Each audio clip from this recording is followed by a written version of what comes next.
नमो अरिहन्ताणं नमो सिद्धाणं नमो आयुर्याणं नमो वज्रायाणं नमो लोई सव्वसाहुणं मङ्गलं भगवान् वीरो मङ्गलं गौतमो गणी मङ्गलं कुन्दकुन्दार्यो जैन धर्मोऽस्तु मङ्गलम् सर्वमङ्गलमाङ्गल्यं सर्वकल्याणकारिकं प्रधानं सर्वधर्माणां जैनं जयतु शासनं जैनं जयतु शासनं नमयूणजिनं वीरम् अनन्तवर्णानि दंसनसहावं पोच्छामिनियं सारं केवली शुद्ध केवली भंगम।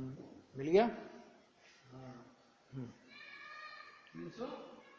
53 नंबर का बोल है, 142 नंबर का पेज बहिश्री के वचनामृत। अपने जो 38 नंबर से लेके 50 नंबर तक की गाथा का विषय आया है नियम सार में, उन सारे विषय को एक बोल में समेटा है। तो अपन इस पे थोड़ी चर्चा कर लेते हैं ताकि विषय बहुत स्पष्ट सरल हो जाएगा। फिर बाद में जो अपनी ओर चल रही है वो चलेगी इसी। देखो, सर्वोत्कृष्ट महिमा का भंडार चैतन्य देव अनादि अनंत परम पारणामिक भाव में स्थित है। परम पारणामिक भाव में स्थित कौन है? तो सर्वोत्कृष्ट महिमा का भंडार चैतन्य देव। आ गया? सर्वोत्कृष्ट महिमा का भंडार चैतन्य देव अनादि अनंत पारणामिक भाव में स्थित है। मुनिराज ने अर्थात नियम सार के टीकाकार श्री पद्म प्रभ मलधारी देव ने इस परम पारणामिक भाव की धुन लगाई है। आ गया? नियम सार के टीकाकार का उन्होंने याद किया। यह पंचम भाव, अब यहां से विषय शुरू होता है। यह पंचम भाव पवित्र है। पहली बात, पहला बोल दिया पवित्र है। दूसरा कहा महिमावंत है। उसका आश्रय करने से शुद्धि के प्रारंभ से लेकर पूर्णता प्रकट होती है। क्यों महिमावंत है? क्यों आश्रय करने योग्य है? कि उसका आश्रय करने से शुद्धि के प्रारंभ से लेकर, शुद्धि का प्रारंभ माने सम्यक दर्शन चौथा गुण स्थान, और पूर्णता प्रकट होती है। शुद्धि के प्रारंभ से लेकर पूर्णता प्रकट होती है। आ गया? ये एक भूमिका बांध के अब जो अपने को विषय लेना है वो यहां से था। जो मलिन हो अथवा जो अंशतः निर्मल हो अथवा जो अधूरा हो अथवा जो शुद्ध एवं पूर्ण होने पर भी सापेक्ष हो, अध्रुव हो और त्रैकालिक परिपूर्ण सामर्थ्यवान न हो। इतने विशेषण दिए, एक एक पे चर्चा करेंगे अभी। उसके आश्रय से शुद्धता प्रकट नहीं होती। अब देखो एक एक में कैसे निकालना। जो मलिन हो, कौन सा भाव गया? ओदिक भाव गया। ठीक है, ओदिक भाव। उसके अब इसमें क्या लेंगे अपन? उसके आश्रय से शुद्धता प्रकट नहीं होती। ये सब में लगा लेना बोल। जो मलिन हो उसके आश्रय से शुद्धता प्रकट नहीं होती। एक, अंशतः निर्मल हो अथवा अधूरा हो। अंशतः निर्मल हो अथवा अधूरा हो। आ गया? इसमें आया औपशमिक भाव और छायोपशमिक भाव। आंशिक निर्मल भी है और अपूर्णता भी है। कहते उसके आश्रय से शुद्धता प्रकट नहीं होती। अब तीसरा पारण, देखो छायिक भाव को किस तरीके से अलग किया उन्होंने, देखना जरा। जो शुद्ध एवं पूर्ण होने पर भी, शुद्ध भी है और पूर्ण भी है, छायिक भाव। शुद्ध भी है और छायिक भाव पूर्ण भी है, लेकिन है कैसा वो? कहते पर सापेक्ष, होने पर भी सापेक्ष हो। मैंने कर्म के अभाव की तो अपेक्षा है कि नहीं? सापेक्ष। दूसरा, अशुद्धता के अभाव की अपेक्षा है। दो तरह से अपेक्षा आती है क्षायिक भाव में। निमित्त रूप से लो तो कर्म के अभाव की अपेक्षा, और उपादान रूप से लो तो अशुद्धता के अभाव की अपेक्षा। माने अशुद्धता का अभाव करके शुद्ध हुआ तो अशुद्धता के अभाव की अपेक्षा आई, और निमित्त रूप में किसकी अपेक्षा आई? कि कर्म के अभाव की अपेक्षा आई। तो एक तो हुआ कि वो क्षायिक भाव भी क्यों आश्रय योग्य नहीं है, तो कहते हैं एक तो वो सापेक्ष है, दूसरा अध्रुव। एक समय में नया हो जाएगा, एक समय में बदल जाएगा। तो एक समय में बदल जाएगा तो उसका आश्रय क्या लोगे, है ना? जैसे वो एक उदाहरण देते हैं, युगल जी साहब देते हैं उदाहरण कि किसी राजा के यहां राजकुमार का जन्म हुआ, ठीक है। अब राजा के यहां राजकुमार का जन्म हुआ तो ज्योतिषी को बुलाया कि इसकी जन्म पत्री बनाओ। तो राजकुमार ज्योतिषी ने सारे ग्रह नक्षत्र देखे और जन्म पत्री बनाने के बाद वो बोला, साहब इस बालक के चक्रवर्ती का योग। तो राजा खुश, परंतु ज्योतिषी ने जो भी बोला परंतु, तो क्या हुआ बताओ? तो साहब कहा नहीं जा सकता मेरे से। नहीं बोलो ना, तुम अपनी ओर से थोड़ी कह रहे हो, तुम तो वो कह रहे हो ना जो तुम्हारी ज्योतिष विद्या कह रही है। उन्होंने कहा, साहब इसकी आयु मात्र 5 दिन की है। कितने दिन की? योग काय का? तो चक्रवर्ती, और आयु कितनी? 5 दिन की। अब क्या करे बताओ? खुशी मनावे कि रोवे? आ गया। क्षायिक भाव है, पूर्ण शुद्ध है, चक्रवर्ती का योग है, माना पूर्ण शुद्ध है, पूर्ण भी है और शुद्ध भी है, लेकिन आयु एक समय की है। अब बोलो क्या बोलते हो? आ गया। तो इसमें लिया जो अध्रुव हो। अच्छा देखो, 3 बातें ली उसके लिए, शुद्ध और पूर्ण होने पर भी। पहला पॉइंट सापेक्ष, दूसरा पॉइंट अध्रुव, और तीसरा पॉइंट त्रैकालिक परिपूर्ण सामर्थ्यवान नहीं हो। त्रैकालिक परिपूर्ण सामर्थ्यवान का मतलब क्या है कि जिसके आश्रय से नई नई नई नई नई नई नई नई नई नई शुद्धता का उत्पाद होता जाए, होता जाए, होता जाए, होता जाए, होता जाए, और कभी वो उत्पाद रुके नहीं, उसको बोलते हैं त्रैकालिक सामर्थ्यवान। आ गया। क्षायिक भाव स्वयं पूर्ण है, स्वयं शुद्ध है, लेकिन उसमें 3 डिफेक्ट। कौन कौन सा? एक तो सापेक्ष है, एक अध्रुव है, और एक त्रैकालिक सामर्थ्य से परिपूर्ण नहीं। मैंने एक एक भाव को किस तरह अलग किया देखो जरा, फिर से देता हूं थोड़ा। मलिन, देखो औदिक भाव को कैसे बाहर किया दृष्टि के विषय में से, तो उन्होंने कहा वो मलिन है, तो मलिन हो अथवा। अच्छा, अब औपशमिक भाव और क्षौपसम भाव को कैसे दूर किया कि अंशतः निर्मल हो अथवा अधूरा हो। तो जो अंशतः निर्मल है, तो जो खुद ही आधा अधूरा निर्मल है, खुद ही पूरा निर्मल नहीं है, वो तुम्हें पूर्ण निर्मलता कैसे देगा? और जो खुद अधूरा है, माने खुद अपूर्ण है, तो अपूर्ण के आश्रय से पूर्णता कैसे प्रकट हो जाएगी? आगे समझ में। तो औपशमिक भाव को और क्षौपसम भाव को ऐसे अलग किया। और क्षायिक भाव में 3 बातें ली, शुद्ध एवं पूर्ण होने पर भी। देखो शुद्ध और पूर्ण, शुद्ध माने राग देश के अभाव की अपेक्षा से शुद्ध है ना, और ज्ञान दर्शन वीर्य की अपूर्णता की अभाव की अपेक्षा से वो पूर्ण।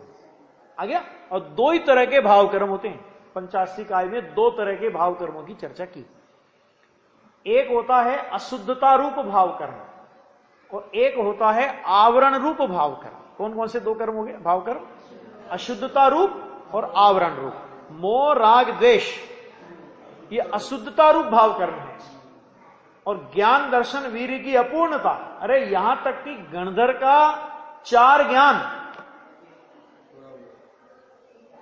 वो भी क्या है? वो अपूर्ण ज्ञान होने से वो भी भाव कर्म में जाएंगे, आवरण रूप भाव कर्म में जाएंगे। वो अशुद्धता रूप भाव कर्म के अभाव में वीतरागता प्रकट होती है, और आवरण रूप भाव कर्म के अभाव में सर्वज्ञता प्रकट होती है। सर्वज्ञता का अवरोधक है आवरण रूप भाव कर्म, और वीतरागता का अवरोधक है अशुद्धता रूप भाव कर्म। ठीक है, ये दोनों उसमें नहीं है। किसमें? क्षायिक भाव में ना तो अशुद्धता है और ना तो आवरण है। आ गया। तो भी क्या है उसमें, पर सापेक्ष हो, एक पहला पॉइंट पर सापेक्ष, दूसरा अध्रुव और तीसरा त्रैकालिक परिपूर्ण सामर्थ्यवान न हो। तो ये क्षयिक भाव में तीनों बातें पाई जाती है ना, वो सापेक्ष भी है, वो अध्रुव भी है और वो त्रैकालिक परिपूर्ण सामर्थ्यवान भी नहीं है। तो उसके आश्रय से शुद्धता प्रकट नहीं होती। इस तरह औदैहिक भाव से लगाकर औपशमिक, क्षयोपशमिक भाव और अंत में क्षयिक भाव, इन चार भावों के आश्रय से, इनके आश्रय से शुद्धता प्रकट नहीं होती। इसलिए औदैहिक भाव, क्षयोपशमिक भाव, औपशमिक भाव और क्षयिक भाव अवलंबन के योग्य नहीं है। मैंने कितने न्याय से सारी बात सामने आई। ये सब बातें अपन 38 नंबर की गाथा से लगा के 50 नंबर तक की गाथा, जो नियम सार का शुद्ध भाव अधिकार है, उस पूरे शुद्ध भाव अधिकार का कस इस एक पैराग्राफ में। अब अगला पैरा देखो इसी का, बहुत जोरदार बोले है। तो आश्रय करने योग्य कौन है? अब देखो, अब ये तो बताया आश्रय करने योग्य क्यों नहीं है, कौन नहीं है और क्यों नहीं है। चार भाव नहीं है, क्यों नहीं है उसका कारण दिया। तो अभी आश्रय करने योग्य कौन है और क्यों है, खाली कौन है इतना बताने से काम नहीं चलेगा। कौन है इतना बताने के बाद यह भी बताना पड़ेगा कि वो क्यों आश्रय करने योग्य है। चार भाव आश्रय करने योग्य नहीं है, इतना बताने से काम नहीं चलेगा। वो क्यों आश्रय करने योग्य नहीं है, तो उसका जवाब दिया, क्यों नहीं है आश्रय करने योग्य और कौन आश्रय करने योग्य नहीं है। अगले पैराग्राफ में कहते हैं कौन आश्रय करने योग्य है और क्यों आश्रय करने योग्य है। ठीक है, तो देखो, जो पूरा निर्मल है, ध्यान देना, जो पूरा निर्मल है, परिपूर्ण है, परम निरपेक्ष है, ध्रुव है और त्रैकालिक परिपूर्ण सामर्थ्यमय है। आ गया? जो पूरा निर्मल है, यानी पूरा है, शुद्ध, पूरा निर्मल है, जिसमें किसी प्रकार का मल नहीं है, ऐसा जो पूरा निर्मल है, परिपूर्ण है, सहज परिपूर्ण है। माने यहां पूरा निर्मल माने त्रिकाल शुद्ध, और यहां परिपूर्ण माने पूर्णता, है ना। वहां अशुद्धता आई थी ना, तो अशुद्धता के अर्थ में पूरा निर्मल माने, जो पूरा निर्मल माने जिसके आश्रय से शुद्धता प्रकट होगी, ऐसा पूरा निर्मल। प्रकट पूर्ण निर्मलता की बात नहीं है, सहज निर्मलता की बात है। आगे दूसरा बोल दिया, परिपूर्ण है यानी अपूर्ण नहीं है, तो वो आ गया। अब देखो, क्षयिक भाव था सापेक्ष, यह है परम निरपेक्ष। परम निरपेक्ष माने आज तक जिसे कोई अपेक्षा लगी नहीं, कर्म के उदय की, कर्म के उपशम की, कर्म के क्षोभशम की और कर्म के क्षय की, कोई अपेक्षा जिसे नहीं लगी, और अनंत काल तक जिसमें कभी कोई अपेक्षा लगने वाली नहीं है। तो जो परम निरपेक्ष है, फिर उसके बाद लिया ध्रुव है। ध्रुव है माने जिसमें कुछ आता नहीं और जिसमें कुछ जाता नहीं। एक बात, जिसमें से कुछ आता नहीं और जिसमें से कुछ जाता नहीं, उसमें कुछ आता जाता है ही नहीं, ध्रुव है, त्रिकाल ध्रुव। और फिर क्या कहा कि त्रैकालिक परिपूर्ण सामर्थ्यमय है। त्रैकालिक परिपूर्ण सामर्थ्यमय मतलब क्या, कि एक बार यदि परिणति उसका अवलंबन ले, तो उसके अवलंबन लेने मात्र से परिणति में अनंत काल तक शुद्धता की धारा अविच्छिन्न रूप से चलती रहेगी, कोई रोक टोक लगाने वाला नहीं है। ऐसा त्रैकालिक सामर्थ्यवान। अब देखो, गजब सामर्थ्यवान होने पर भी विशेषता कितनी गजब की, कि उस द्रव्य स्वभाव में से पर्याय में कुछ नहीं आता। है ना। और द्रव्य स्वभाव का जो कुछ है वो पर्याय में आए बिना नहीं रहता। फोटो खींचते हैं ना अपन लोग, कैमरे में, कैमरा होता है, कैमरे में फोटो खींचते हैं, कैमरे से फोटो खींचते हैं, तो अपन लोग सामने खड़े होते हैं, कैमरा अपने सामने होता है, तो अपने चेहरे में से कैमरे में क्या गया? कुछ गया। और कैमरे का अपने चेहरे पे क्या आया? कैमरा कैमरे में रहा, अपना चेहरा अपने चेहरे में रहा, और जैसा अपना चेहरा है वैसा फोटो आ जाता है कि नहीं आ जाता? आ गया। इसी तरह द्रव्य, और द्रव्य जहां है वहीं है, पर्याय जहां है वहीं है, केवल मात्र पर्याय द्रव्य के सन्मुख मात्र देखती है। इतनी मात्र से द्रव्य पर्याय में गए बिना और पर्याय द्रव्य में गए बिना जैसा द्रव्य है उसका वैसा फोटो पर्याय में आ जाता है। अर्थात द्रव्य ऐसा है, द्रव्य की जैसी शुद्धता है वैसी शुद्धता की रचना पर्याय में स्व सामर्थ्य से हो जाती है। इसका नाम है त्रैकालिक ध्रुव सामर्थ्यवान। नहीं तो एक काम और द्रव्य को मिल जाएगा।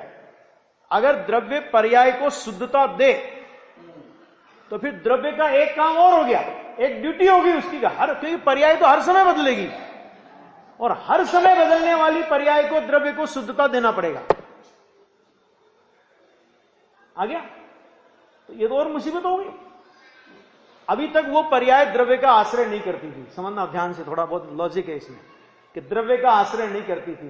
तो पर्याय में राग है, कि पर्याय में द्वेष है, कि पर्याय में मिथ्यात्व है, कि पर्याय में कषाय है, कि पर्याय में अज्ञान है। द्रव्य की तो कोई जिम्मेदारी नहीं थी। क्यों नहीं थी? क्यों? उसका आश्रय नहीं लिया उसने। अब पर्याय द्रव्य के सन्मुख हुई, और द्रव्य यदि पर्याय को शुद्धता देता हो तो द्रव्य पहले सुखी था कि अभी सुखी है? ये बताओ जरा।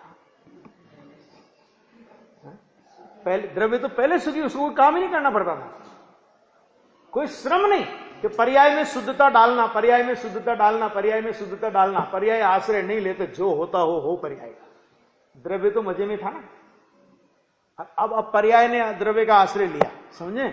अब पर्याय ने द्रव्य का आश्रय लिया तो द्रव्य की ड्यूटी हो अगर कि उस पर्याय को शुद्धता का दान दे, अगर ये द्रव्य की ड्यूटी हो तो द्रव्य ये तो नहीं कर सकता कि सारी पर्यायों को एक साथ शुद्धता का दान दे देवे। क्यों? क्योंकि सारी पर्याय एक साथ है ही नहीं।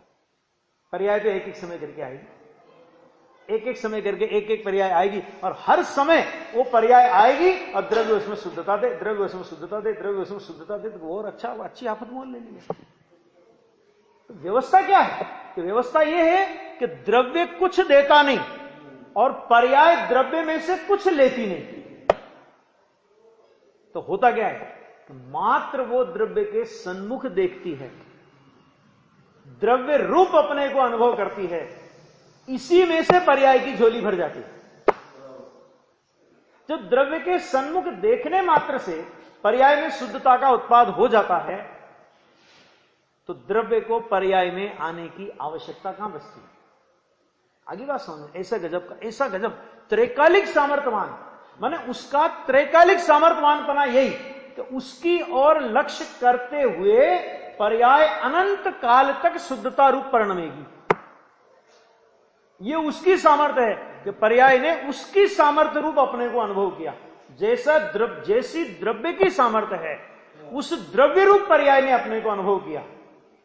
तो पर्याय में द्रव्य गए बिना, पर्याय में अपने सत्कारक से, पर्याय में अपनी उपादानगत योग्यता से, पर्याय में स्व सामर्थ्य से शुद्धता की रचना हो गई। जैसे ऐसा नहीं होता कोई आदमी हो और अपना कोई काम आज राजकाज में अटका पड़ा हो और अपन कहें भाई साहब ये काम तो आप करा सकते हो, और फलाना आदमी तो अभी आप ही के जान पहचान का है, आप बोलोगे तो काम हो ही जाएगा, रुकेगा नहीं मेरा काम। तो वो कहे ठीक है तुम जाओ, मैं फोन कर देता हूं और मेरा नाम ले देना। तो उनने भेजा है कि नहीं नहीं जरा आप चलते तो थोड़ा ठीक रहता। तो कहता तेरे से अपने काम से मतलब है कि मेरे चलने से मतलब है? कैसे मतलब है? काम से मतलब है ना, तो मेरा नाम लेना तेरा काम होगा, मेरे चलने से क्या मतलब है तुझे? तो पर्याय द्रव्य, ये पर्याय द्रव्य का नाम ले अर्थात द्रव्य रूप अपने को अनुभव करे। इसमें अगर पर्याय में शुद्धता का जन्म होता है तो फिर तुम पर्याय में द्रव्य के आने का आग्रह क्यों रखते हो? कि नहीं नहीं नहीं, द्रव्य आप आओ पर्याय में तो ठीक रहेगा, आने के बाद या तो पर्याय नहीं बचेगी और या मैं मर जाऊंगा, दो काम होंगे। या तो पर्याय, द्रव्य यदि पर्याय में आया, द्रव्य देखो द्रव्य पर्याय में आया तो क्या होगा कि पर्याय का नाश होने पर द्रव्य का नाश हो जाएगा, या पर्याय द्रव्य की तरह त्रिकाली हो जाएगी। तो द्रव्य का नाश हो जाए तो भी अगले समय आनंद नहीं मिलेगा, और पर्याय त्रिकाली हो गई तो आनंद का वेदन कौन करेगा, क्योंकि त्रिकाली में वेदन नहीं होता, वेदन प्रकट पर्याय में होता है ना। ये न्याय है जैन दर्शन, लॉजिक है ये। तो इसलिए कहा यहां पे कि त्रैकालिक परिपूर्ण सामर्थ्यमय है द्रव्य। तो आ गया। ऐसे अभेद एक परम पारणामिक भाव का ही, अर्थात पारमार्थिक असली वस्तु का ही, असली वस्तु का है यहां पे, और नियम सार में इसी के लिए क्या शब्द का प्रयोग किया, कारण परमात्मा वही वास्तव में आत्मा है। असली वस्तु को हो या वही वास्तव में आत्मा को, बात तो एक ही होगी है ना। कारण परमात्मा वही वास्तव में आत्मा है, तो असली वस्तु का ही आश्रय करने योग्य है, उसी की शरण लेने योग्य है, उसी से सम्यक दर्शन से लेकर मोक्ष तक की सर्व दशाएं प्राप्त होती हैं। सम्यक दर्शन से लेकर मोक्ष तक की दशाएं उसके अवलंबन से प्राप्त होंगी और किसी के अवलंबन से प्राप्त नहीं होंगी। यह है अवलंबन लेना, पर्याय का काम है। लेकिन पर्याय अवलंबन कैसे लेती है, ध्रुव रूप अपने को अनुभव करती हुई अवलंबन लेती है। अभी देखो, अब देखना, अब ये तो पर्याय का निषेध किया, गुण मैंने ये चार भाव या पर्याय मात्र का निषेध किया। अभी गुण की बात करते हैं। गुण तो है ना आत्मा में, तो कहते हैं आत्मा में सहज भाव से विद्यमान, जैसा द्रव्य सहज स्वभाव है ना, द्रव्य है सहज स्वभाव, और इसी तरह ये सहज भाव, भाव मैंने कहते हैं गुण को, तो सहज भाव से विद्यमान ज्ञान, दर्शन, चारित्र, आनंद इत्यादि अनंत गुण भी यद्यपि पारणामिक भाव रूप ही हैं। कल चर्चा करी थी मैंने इसकी कि गुणों को भी पारणामिक भाव तो कहते हैं, लेकिन वो भेद रूप है ना। जैसे द्रव्य त्रिकाल है, द्रव्य सहज स्वभाव है, इसी तरह गुण सहज भाव है। जैसे द्रव्य अनादि अनंत है, वैसे गुण अनादि अनंत है। जैसे द्रव्य को किसी सद्भाव और अभाव की अपेक्षा नहीं होती, उसी तरह गुण को किसी सद्भाव और अभाव की अपेक्षा नहीं होती। ऐसा होने पर भी पारणामिक भाव रूप से ही है, तथापि वे चेतन द्रव्य के एक एक अंश रूप होने के कारण उनका भेद रूप से अवलंबन लेने पर साधक को निर्मलता परिणमित नहीं होती। क्या मतलब, है द्रव्य का ही विशेषण, लेकिन भेद रूप है, और भेद रूप से यदि तुम उसका अवलंबन लोगे, माना अलग अलग गुणों का भेद खड़े करके गुणों का अवलंबन लेने जाओगे, तो क्या होगा, अवलंबन लेने पर क्या होगा कि साधक को निर्मलता परिणमित नहीं होती। इसका मतलब क्या होता है, विकल्पों की उत्पत्ति होती है। क्यों, क्योंकि जब आप ज्ञान, दर्शन, चारित्र, तो आपने ज्ञान का अवलंबन लिया तो अन्य का अवलंबन छूटा, तो विकल्प रहेगा, अरे अभी ज्ञान का लिया, अभी दर्शन का बाकी है, अभी दर्शन का लिया, अभी चारित्र का बाकी है, अभी चारित्र का लिया, अभी आनंद का बाकी है। और जब इनका दर्शन का अवलंबन लेकर के ज्ञान के अवलंबन पर आए, तो ज्ञान के अवलंबन पे आए तो दर्शन का अवलंबन छूट गया। ऐसे अवलंबन नहीं होता, उसमें तो विकल्पों की मारामारी होती है। लोक में क्या होता है कि जैसे देखो, किसी के परिवार में कोई मांगलिक प्रसंग होता है ना, है तो ये जो निमंत्रण पत्रिका देते हैं ना, तो एक पिता के 4 पुत्र हो मान लो, तो अब उनके हम अलग अलग चारों के नाम लिखें। एक तो पद्धति यह है, अब चारों का नाम लिखते लिखते भूल गए, भैया उसका नाम तो पता था लेकिन उसका तो भूल ही गया, और चारों का लिखा और गलती से पिताजी का ही भूल गए, तो क्या होगा? तो उनके घर में झगड़ा मचेगा और तुम्हारा व्यवहार टूटेगा। और पिताजी का नाम लिख दिया एंड फैमिली, सपरिवार, पिताजी का नाम लिख दिया और उसमें लिख दिया सपरिवार, तो बोलो फिर अलग अलग लड़कों को बोलना पड़ेगा? सब आगे कि नहीं आगे उसमें? इसी तरह आत्मा के अलग अलग गुणों के नाम लिखोगे तो अनंत काल तक अनंत गुणों के नाम लिख नहीं सकते, पहली बात तो। और अनंत गुणों के नाम में इतने मशगूल हो जाओगे कि द्रव्य को ही भूल जाओगे। और सबसे बड़ी बात यह कि ऐसी मूर्खता करने की जरूरत क्या है, जब एक द्रव्य का अवलंबन लेने पर अभेद रूप से अनंत गुणों का अवलंबन उसमें समाहित है। आत्मा, तो आत्मा कहते हैं अनंत गुण उसमें आ गए, लेकिन ज्ञान बोलने पर दर्शन नहीं आया, चारित्र नहीं आया, सुख नहीं आया, वीर्य नहीं आया, प्रभुता नहीं आई, स्वच्छता नहीं आई, अरे और तो और आत्मा भी नहीं आया। ज्ञान बोला ना आपने, तो खाली ज्ञान आया, न तो अन्य गुण आए न आत्मा आया। और अगर आपने आत्मा शब्द बोला तो आत्मा में अनंत गुण आए कि नहीं आए? बोलो आगे। तो ऐसी मूर्खता कौन करेगा फिर? केवल एक आत्मा बोलने पर, अर्थात एक आत्मा रूप अपने को अनुभव करने पर, एक आत्मा का आश्रय लेने पर अनंत गुणों का आश्रय अभेद रूप से आ जाता है और निर्विकल्पता का जन्म हो जाता है। तो एक एक गुणों के भेद का अवलंबन करके विकल्प की भट्टी में कौन सुलझेगा? ये कह रहे हैं यहां पे। आ गया? तो वो कहते हैं तो साधक को क्या होती है कि निर्मलता परिणमित नहीं होती। देखो ऊपर के पैराग्राफ को अपन लेवे ना, तो छठी गाथा में जिस तरह पर्याय भेदों का निषेध किया, परमत अप्रमत आदि, है ना, नियम सार की भाषा में 5 भाव, जीवादि 7 तत्व, और ये जो दूसरा पैराग्राफ है इसमें समय सार की 7वीं गाथा, दर्शन ज्ञान चारित्र, व्यवहार कहता ज्ञान के, चारित्र नहीं दर्शन नहीं, नहीं ज्ञान ज्ञाए शुद्ध। ये अनुपचरित सद्भुत व्यवहार के विषय का निषेध। आ गया? इतनी बात करने के बाद इसलिए परम पारिणामिक भाव रूप, ऊपर गुणों के लिए क्या शब्द का प्रयोग किया था? गुणों के लिए शब्द प्रयोग किया था पारिणामिक भाव रूप ही है। और चेतन द्रव्य कैसा? तो उन्होंने कहा इसलिए परम पारिणामिक भाव रूप। क्यों? क्योंकि अनंत गुण पारिणामिक भाव रूप है। तो जो अनंत गुणों को पी करके बैठा, मतलब अनंत गुण जिसके आधार से रहते हैं, एक होता है मंत्रिमंडल और एक होता है मंत्रिमंडल का प्रधान। तो मंत्रिमंडल के हर मंत्री को मंत्री कहा जाता है और उन सबका जो प्रमुख होता है, जिसके आधार पर वो मंत्रिमंडल होता है, उसे क्या बोलते हैं?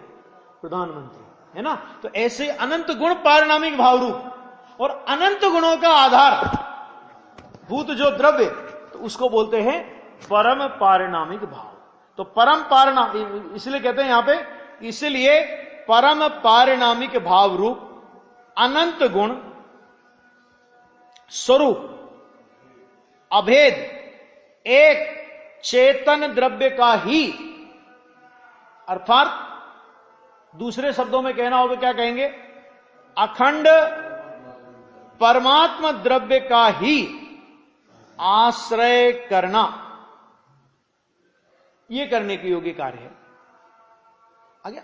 ना पर्यायों का ना गुणों के भेदों का। हां, इसमें इतना होता है कि पर्याय आश्रय करने योग्य, माना पर्याय आश्रय करने वाली है और आश्रय के विषय में नहीं है।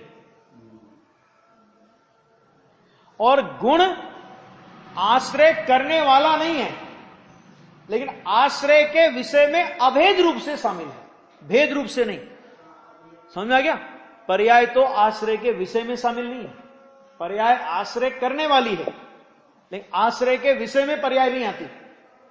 गुण आश्रय नहीं करता, लेकिन आश्रय के विषय में अनंत गुण आते हैं। लेकिन कैसे आते हैं वो? कि वो अभेद रूप से अनंत गुण आश्रय के विषय में आते हैं। अनंत गुणों में से एक एक गुण का भेद करोगे तो विकल्प के अलावा कुछ नहीं मिलने वाला। ये यहां पे कह रहे हैं कि उसका आश्रय करना, वहीं दृष्टि देना, दृष्टि देना, दृष्टि माने क्या होता है? दृष्टि माने होता है अपनापन, ये मैं, इसका नाम है दृष्टि। तो उसको बोलते हैं वही दृष्टि देना, उसी की शरण लेना, उसी का ध्यान करना कि जिससे अनंत निर्मल पर्यायें स्वयं खिल उठे।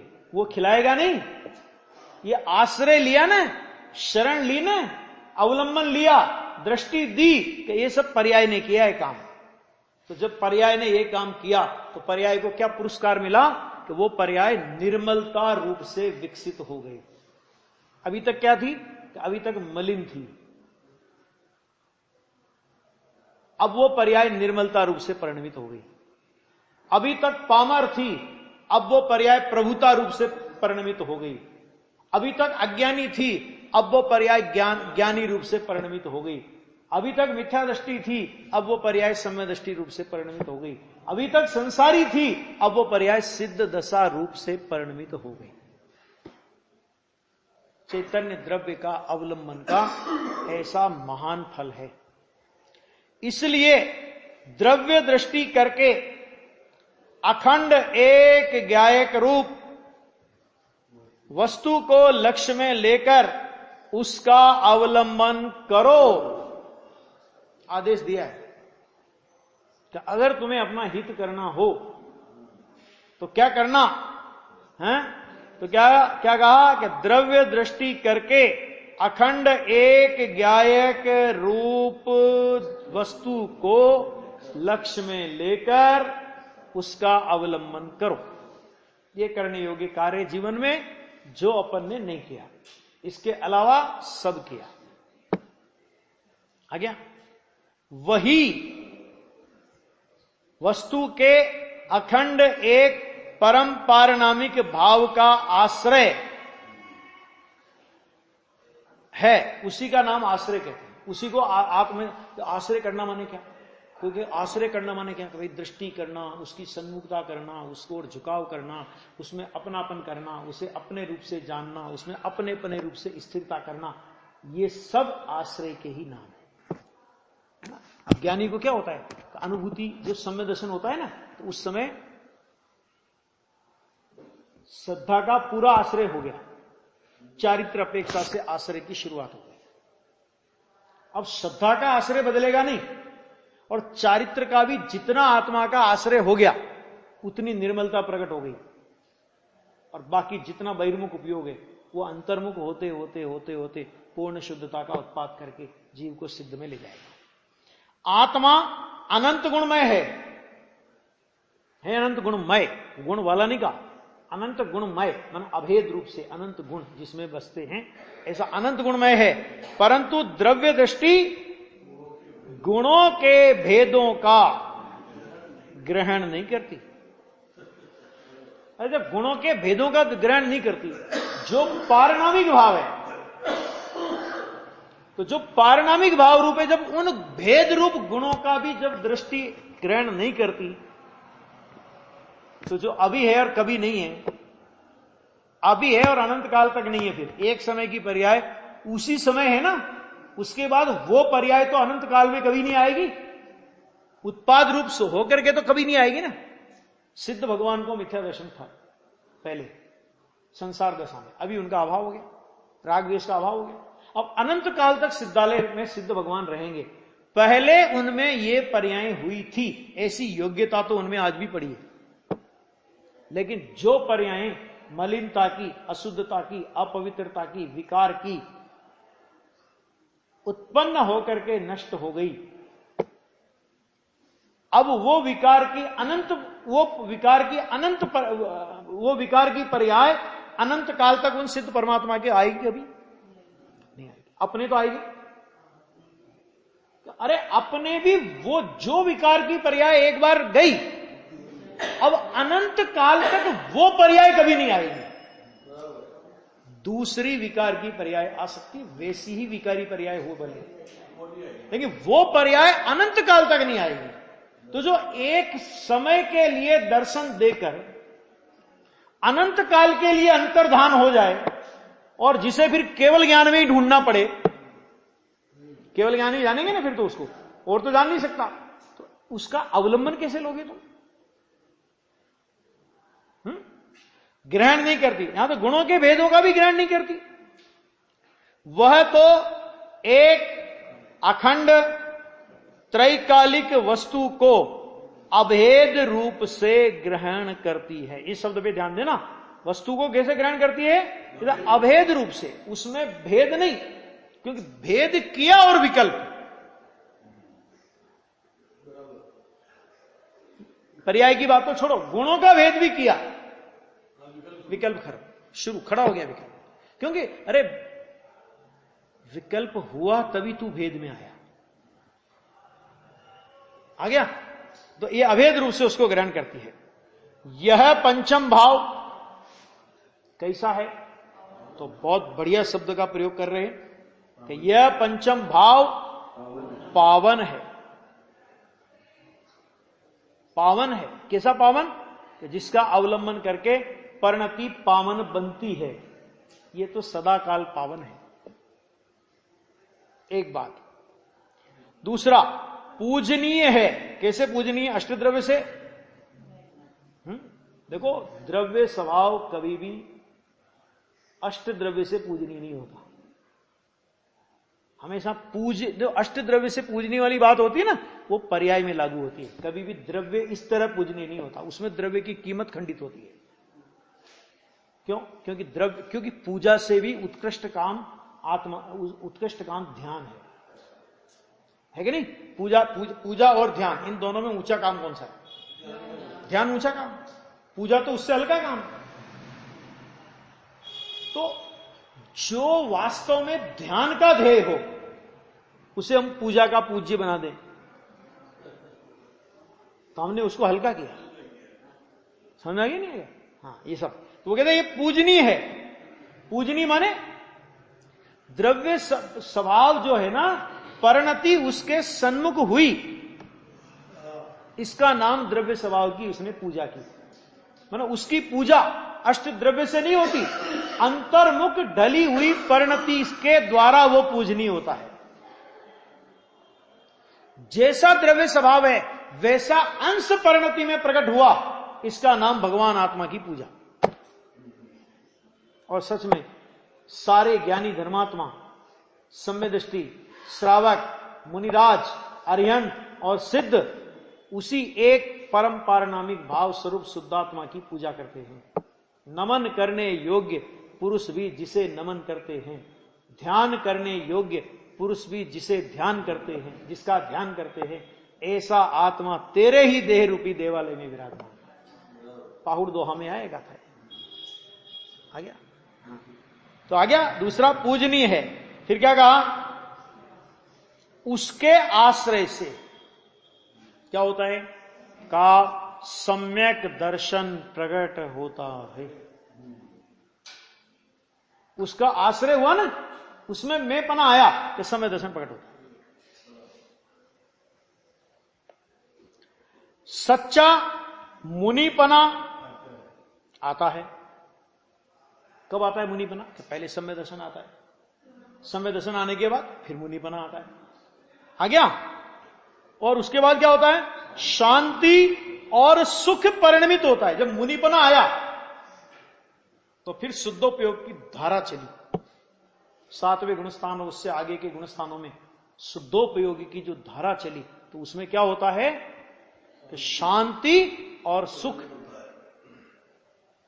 सम्यदृष्टि को, श्रावक को और मुनिराज को भी 6ठे 7वें गुणस्थान की भूमिका में झूलने पर, श्रावक को 5वें गुणस्थान में, सम्यदृष्टि को 4थे गुणस्थान में, जितना जितना कषाय का अभाव है उतनी उतनी शांति और उतना उतना सुख तो है। लेकिन जब मुनिराज का सुख, जिसको प्रचुर स्व संवेदन कहते हैं, तो क्या प्रचुर स्व संवेदन वो तो सम्यक दृष्टि और श्रावक की अपेक्षा से प्रचुर स्व संवेदन है। आ गया? प्रचुर मैंने बहुत मात्रा में।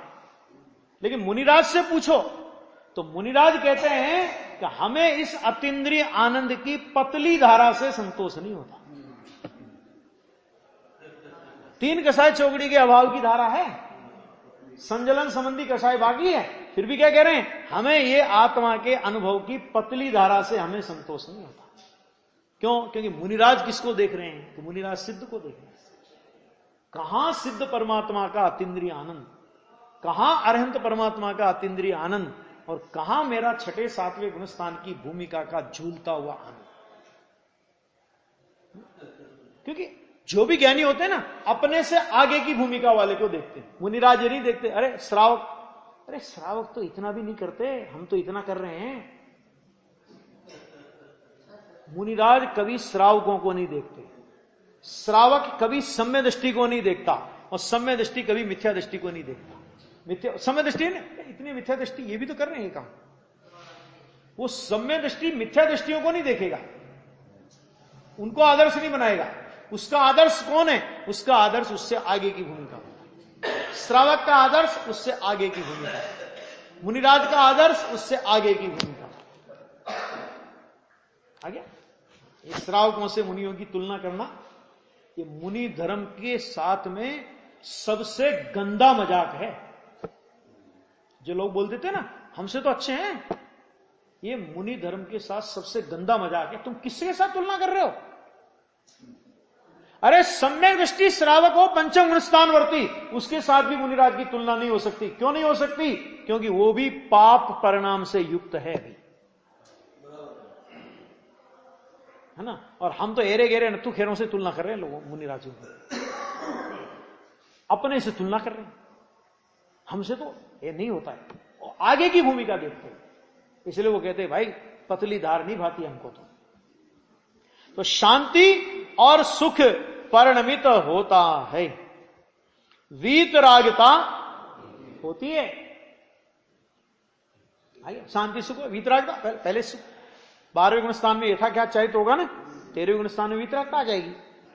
पंचम गति की, और जब वीतरागता आ जाएगी फिर क्या होगा? पंचम गति की प्राप्ति होती है। कौन रोकेगा उसे पंचम गति में जाने से? अब हाँ, केवल ज्ञान लिया या लेंगे ऐसी जिनकी दशा है। जिन नहीं परंतु जिन सरीखे हैं। जैसे पिता की झलक पुत्र में दिखाई देती है, इसी प्रकार जिनेंद्र परमात्मा की झलक मुनिराज में दिखाई देती है। ये वचनामत के बोले सारे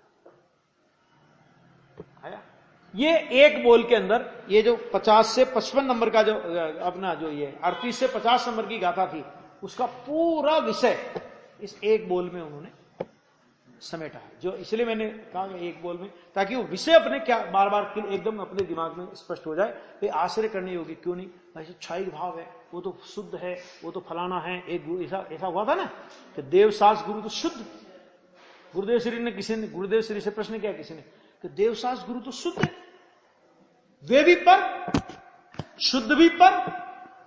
गुरुदेव ने कहा लाख बार पर। क्यों? क्योंकि वो तेरा स्वतत्व नहीं। क्यों? क्योंकि उनका आनंद तुझे नहीं आता। अगर वो तेरा स्वतत्व हो ना, तो उनका आनंद तुझे आना चाहिए, और तेरे दुख का वेदन उनको होना चाहिए। तो हमारे दुख का वेदन उनको नहीं होता, और उनके आनंद का वेदन अपने को नहीं होता। होता है कभी? अरे अनंत सिद्धालयों के बीच में निगोदिया पड़ा हो, एक अंश सुख का नहीं आता। नक्की हो गया? क्योंकि हमारी परिणति हमारे द्रव्य के आधार से आती है, पर द्रव्य के आधार से हमारी परिणति नहीं आती। जिसके आधार से हमारी परिणति नहीं आती वो पर द्रव्य है। अरे इसी न्याय के आधार से तो क्षायिक भाव को पर द्रव्य कह दिया। क्यों? क्योंकि क्षायिक भाव के आधार से परिणति नई परिणति नहीं आती, परिणति के आधार से परिणति नहीं आती, इसलिए परिणति मात्र पर द्रव्य है। आ गया? ये अपेक्षा है। बहुत गजब का बोल है, बाकी चर्चा कर देखें।